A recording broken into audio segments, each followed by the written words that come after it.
अस्सलाम वालेकुम वरहमतुल्लाहि वबरकातुहू। प्यारे बच्चों, कैसे हैं आप सब? उम्मीद है कि आप सब ठीक होंगे। ये आपकी जमात सीनियर मॉन्टेसरी की वर्कशीट है। आज हम इस वर्कशीट पे काम करना सीखेंगे। गिनिए, हिंसों और लफ्ज़ों में गिनती लिखिए। हमने पहले गिनना है, उसके बाद हिंसों में भी लिखना है और लफ्ज़ों में भी लिखना है। ये कितने हैं? 1। हिंसों में लिखेंगे पहले हम 1, और यहाँ आपको इस वाले बॉक्स में लफ्ज़ों में लिखना है। अलिफ ये ए, काफ साकिन 1। गिनिए 1 2 3 4।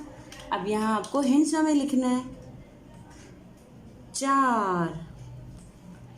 चे अलिफ चा, यहाँ लफ्ज़ों में लिखेंगे रे साकिन 4।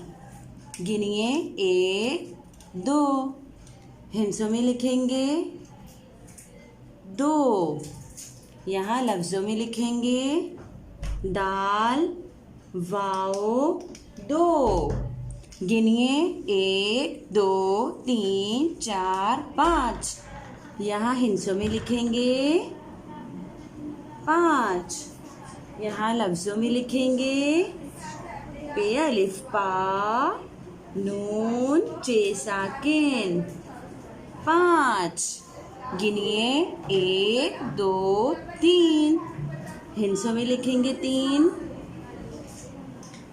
यहाँ लफ्ज़ों में लिखेंगे ते ये नून साकिन 3।